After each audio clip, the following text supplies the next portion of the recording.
જય માતાજી, જય દ્વારકાધીશ। સૌરાષ્ટ્રની રસધાર ચારણની ખોળાધરી।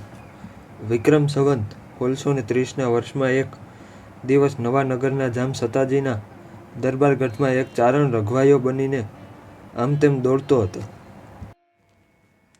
દરબારગઢના દરેક માણસને, પશુને અને પથ્થરને જઈને પૂછતો હતો, મારો રાણો ક્યાં? મારો રાણો ક્યાં? મારો રામદેવજી ક્યાં?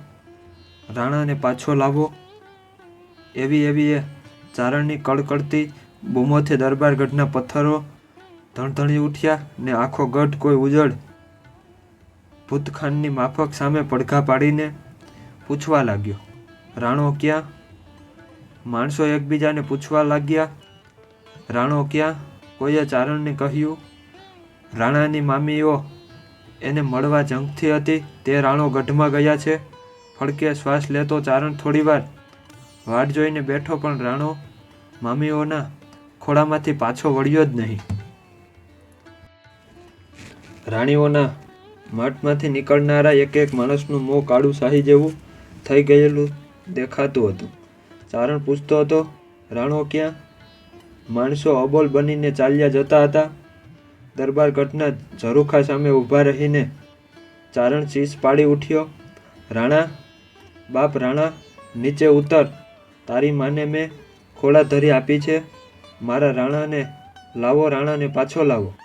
ચારણ બાવરો બન્યો, ઝરૂખાની ભીત સાથે માથું પછાડવા લાગ્યો, પણ રાણાએ જવાબ દીધો નહીં। લે આ તારા રાણો, એવો એક અવાજ આવ્યો અને તે સાથે જ ઝરૂખામાંથી ધબ દઈને એક ગાંસડી ધરતી ઉપર પડી। એ લોહી તરબોળ ગાંસડીને ચારણે છોડી અંદર જુએ તો રાણા રામદેવજીના કટકા હાથ નોખા, પગ નોખા, ધડ નોખા ને જાણે મામીઓના મીઠડા લેવરાવવા હસીને હમણાં જ નમ્યું હોય તેવું તાજું કાપેલું માથું પણ નોખું। બસ મારા બાપ ક્યાંય રેઢો નહોતો મેલતો અને આજ જંગલ ગયો તેટલી વાર રહી ન શક્યો। મામીને તેડા બહુ મીઠા લાગ્યા। એ મારી અણમોલી થાપણ પોરબંદરની રાણીને હવે હું શું જવાબ આપીશ? ચારણે ખૂબ રોયો। દરબારગઢ આખો જાણે એની સાથે સાદ પુરાવવા લાગ્યો। આ ચારણનું નામ કાવીદાસ લાંગો જામ સતાજીનો એ દસોદી પોરબંદરના રાજા જેઠવાનો પુત્ર રામદેવજીની સતાજીનો સગો ભાણેજ હતો। સતાજીને નગરનું રાજ વિસ્તારવું હતું, નાના ભાણેજને એટલા ખાતર ટૂંકો કરવો હતો। ઘણી વાર તેડાવે પણ ભાણેજ આવે નહીં, કેમ કે બહેનને ભાઈની મતલબના પડઘા આવી ગયા હતા। આખરે કવિદાસને જામે કહ્યું, આપણે આંગણે લગ્ન છે, ભાણેજ ન આવે તો દુનિયા શું કહેશે? ગઢવી જાઓ, તમારી ખોળાધરીને દઈને બહેનના ભાણિયાને તેડી આવો। ચારણને ખોળાધરી એટલે વિધાતાના લેખ। પોરબંદરની રાણીએ છોકરાને મીઠડા લઈને ભાઈને ઘેર લગ્ન ઉપર વળાવ્યો। મામાએ લગ્નમાં ભાણેજને લોહીથી નવડાવ્યો। ચારણ ઘેરે ગયો। એકનો એક દીકરો જસમલદાસ હતો। તેને કહ્યું, બાપ, આપણા ધણીને આજ ભાણેજના લોહીની તરસ લાગી છે। વિશ્વાસઘાતથી તો ધ્રુજી ઉઠેલી નગરીને ધરતી ધા નાખી રહી છે। આપણા ઘરના નાના મોટા 18 માણસો છે। આવો આપણે જામને લોહીથી ધરવી દઈએ। કવિદાસ લાંગાના એક દીકરાએ છાતીમાં કટાર ખાધી, રુધિરની ધોરીએ છૂટ્યો। એમાંથી ખોબા ભરીને કાલિદાસે નગરના દરબારગઢ ઉપર છાંટ્યા। ચારણોએ એ સ્વહસ્તે પોતાના થાનેલા કાપીને લેજે રાણાજી કહી નગરના ગઢવીને ભીતે પર ફેંક્યા। વળી દૂધિયા દાંતવાળા બાળકોના નાનકડા માથા શ્રીફળ વધેરે તેમ દરબારગઢની ભીતે વધેરીને શેષ મૂકી પછી ગાડું જોડ્યું, એમાં કપાસિયા ભર્યા, ઉપર ઘી રેડ્યો, એની ઉપર તેલમાં તરબોળ કરેલા લુગડા પહેરી પોતાના બાકીના 5 માણસો સાથે કવિદાસ બેઠો। હાથમાં માળા લઈને હર હર હરની ધૂન સાંધી કોળીઓનો એક છોકરો ગાડું આંકતો હતો। તેને ચારણે કહ્યું, બાપ, ગાડાને આગ લગાડી તું બારો નીકળ જા। કોળી બોલ્યો, બાપુ, તમે માનો છો કે હું અગ્નિની ઝાડ દેખીને આખરને વખતે ભાગીશ ને તમારા ત્રાડાને ઓઠામણ આપીશ? એમ બીક હોય તો જુઓ, નજર કરો મારા પગ ઉપર. ચારણ જુએ છે તે કોળીએ લોઢાની નાગફણી ઠોકીને પોતાના પગ ગાડાની ઊધ સાથે જડી દીધેલા. ગાડું દરબારમાં ચાલ્યું. કપાસિયા સળગ્યા, ગાડાને આગ લાગી, ચારણ પરિવારના લુગડા સળગ્યા, કાયા ચળચળ બળવા લાગી. દેવતા હાડમાં કામાં દાખલ થયા તે ફટફટ ફટાકિયા ફૂટવા લાગ્યા. છતાં એ 5 માણસોની જીવતી ચિતામાંથી કેવો સ્વર છે, હર હર. 5 માનવી જ્યાં બેઠા હતા ત્યાં થંભી ગયા. એને છેવટે અગ્નિએ હાથ પાડી નાખ્યા. ત્યારે જ હાથમાંથી માળા નીચે પડી. કોળીઓને છોકરા ઊધ ઉપર જ સળગી ગયા. સતાજી જામના દરબાર ગઢે તે દિવસે 18 દેવી બાળકોને ભક્ષા લીધા. ભાણેજને પોતાવીને માતાજીએ રાણીની ધરતી થબડાવવા માંડી. અરબી સમુદ્રને બરડા પર્વત વચ્ચે આવેલો ભાણેજનો તમામ મુલ્ક મામો ગળી ગયો ને બોખીરાની ખાડીને તેણે પોતાની રાજ્ય સીમા બનાવી. મરનાર રાણાનો પુત્ર રાણો ભાણજી બરડા છોડીને પોતાની રાલી કાલીબા અને નાનકડા કુંવરને લઈ ભાગવા માંડ્યો. જંગલોમાં સતાયા ને આખરે એનો દેહ છૂટી ગયો. નિરાધાર રાણી કાલાબાઈ એને કુંવર ખીમાજીને ઊંચે આપને નીચે ધરતી વિના બીજું કાંઈ શરણે લેનાર ન રહ્યું. ધરતીમાંથી પણ ડગલે ડગલે જાણે જામના પગના ધબકારા સંભળાતા હતા. ત્યાં તે મેરોમાં હાક બોલી, હા માટી થાવ, આપણી રાજમાતા રંજડી પડી છે. આપણા બાળ રાજાને હત્યા થશે. 300 મેરોએ જામના શિકારા ગામ પાસેથી રાજમાતાને અને બાળ રાજાને હાથ કર્યા. ઓડેદરમાં લાવીને ઓરડા કાઢી આપ્યો. મેરોએ કહ્યું, માં મન હેઠું મેલીને રહેજો. અહીં તારા દીકરાનો વાળ પણ કોઈ વાંકો નહીં કરે. એક દિવસ ઓડદરને કાંઠે એક ભાંગેલું વહાણ ઘસડાઈને આવ્યું. વહાણમાં ઈંટો ભરી હતી. મેરોએ રાણીમાને એ ઈંટોનું એક પાણિયારું કરાવી દીધું. એક દિવસ કાલાબાઈએ જોયું તો એક ઈંટને ખૂણા ટેસાયેલો દેખાણો અને એમાંથી પીળું પીળું સોનું જેવું કંઈક ચકચક કરતું હતું.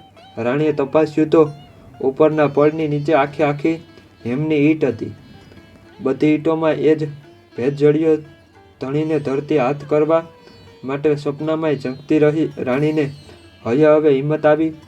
એક દિવસ રાણીએ પૂછ્યું, આ રબારીઓ ભેંસોને રાતમાં ક્યાં લઈ જાય છે? મેરોએ જવાબ દીધો, માડી પહર ચારવા. પહર એટલે અધરાતથી સવાર લગી ભેંસોને લીલા ઘાસ ચારીને ધરવ કરાવે. સવારે ભેંસો દોણા ભરીને દૂધ આપે. ત્યારે હું મેરોને અને રબારીઓને પહર ચારું તો તને તારું રાજ કરી દઈએ. હેમની ઈંટો વેચી કાલમબાઈએ મેરોને અને રબારીઓને મીઠાઈ ખવડાવવા માંડી. ખવડાવવા પીવડાવવામાં કાંઈ ખામી ન આવી. રાખી 6 મહિના થયા ત્યાં તો મેરોએ અને રબારીઓએ હાથીના કુંભસ્થળ જેવા કાંધ કાઢ્યા. લોઢાની ભૂંગળો જેવા બધાના હાથ બન્યા. શરીરનું જોર ફાટાફાટ થવા લાગ્યું. ત્યાર પછી મેર રબારીઓએ કહ્યું, માડી હવે હુકમ કરો, હવે નથી રહેવાતું. રાણીનો હુકમ થયો. મેરોની ફોજ ચડી. જામ સંતાજીનો ભાઈ ખેંગારજી 12 ગામ લઈને નગરથી ઉતર્યો. તેના મુખ્ય ગામ રાબડ ઉપર તૂટી પડ્યો. કેમ કે રામદેવજીને મરાવી નાખનાર બંગારજી ન હતા. મેરોએ ગઢ ભેળી લીધો પણ ખેંગારજી કોઠા ઉપરથી નીચે ઉતર્યો ન હતો. તારે ચારણે કહ્યું, આજ ખેંગારજી કોઠામાં ન હોય, કોઠો ખેંગારજીમાં હોય.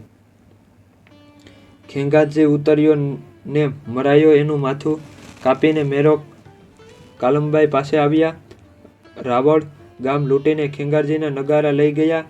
આજ પણ રાણાને ઘેર ખેંગાર નગારા પડ્યા છે. ત્યાર પછી મેરોએ બરડામાંથી જામની ફોજ તગડવા માંડી. બોખીરામાં જામના દાણી રહેતો હતો તેને ઉઠાડ્યો. જામની સેના સામે લડતા 2450 મેર, મુવા, કસવાણિયા, મોઢવાણિયા, રાજશાખા અને ઓડેદરા એમ 4 વંશના મેરો સામેલ હતા. કેસવાળા મેરને માટે કહેવાય છે કે કેદી કેસવાળા તણો નરને ન રસે થાય પડકાર્યો પડમાય કુંજર ઢાણે કેસવો કેસવાળા કેશવ તણો પોરસ અંગ પાતે દજડે ભલ દાખીએ કુંજર ઢાળે કેસવો. આખું મુલક હાથ કરીને મેરોએ કલાબાઈને કહ્યું, લે માં તારું રાજ સંભાળી લે. રાણીએ કહ્યું, મારા વીરાવો, જાવ આજ એક રાતમાં તમે જેટલા ગામને તોરણ બાંધો એટલા ગામ તમારા. રબારી તો એવા રાજી થઈ ગયા કે રાતને બધી સૂઈ રહ્યા. એને મેરોએ 40 ગામના તોરણ બાંધ્યા. રબારીઓએ ભડકડે ઉઠ્યા અને માત્ર કાળી ખંડો અને રાંધવું એ 2 ગામને જ તેઓ પહોંચી શક્યા નહીં. ખીમજી શું ન ખાટીએ નાગર જેઠવો જોરા બોળ બરડે બેઠા બિલનાથ બંખ દિયે નગારે ઠોર. દિયે નગારે ઠેર ઠેણે ઠેણે ને સોળીએ બાંધી તેજણ હણે હણે 7 સાયર તે સૂચવે સાગર ખીમજી શું ન ખાટીએ માંગર. વર વંટાણું ને રાવણું કન્યા વિગતે વિવાહ થાય.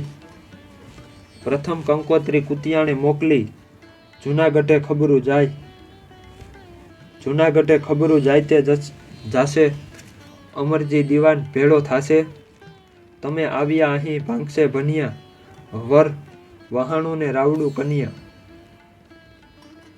રૂડી રંથ રાવડે મંડાણી ચુનેરી ગઢ ચણાય જામ વિભોજી ગોખમાં બેઠા જેઠવી ફોજુ જાય. જેઠવી ફોજુ જાય તે જાણી બોખરે બેઠા જામના દાણી. પોણા કંકારે લીધો તાણી રૂડી રધ રાવડે મંડાણી. એ કાવિદાસ લગાના વંશજો હાલ પોરબંદરના ગામ છાયામાં જેઠવા પોરબંદરના અસીતો થઈને રહ્યા છે. અત્યારે મેરોના સુવાગના ગામ સોળ જ રહ્યા છે. એમ કહેવાય છે કે રાણા વિક્રમજીતના વખાણમાં પ્રેમજી કામદારે કુંવરના જન્મ ઉત્સવ ઉપર મેરોને પોરબંદર બોલાવ્યા પણ સાથે ચારણ ન આવ્યા દીધા. પછી મેરોએ ખૂબ ખવરાવી પીવરાવી ફોસલાવીને કુંવર પછેડામાં ઘણા ગામ લખાવી દીધા. ત્યાર પછી ક્રમે મેરોએ 16 સિવાયના તમામ ગામ ગુમાવેલ્યા. આ વાત અહીંયા પૂર્ણ થાય છે. જો આ વાત આપને ગમી હોય તો શેર કરવાનું ભૂલશો નહીં. આવી જ વાતો સાંભળવા માટે આ ચેનલને સબસ્ક્રાઈબ કરવાનું ભૂલતા નહીં.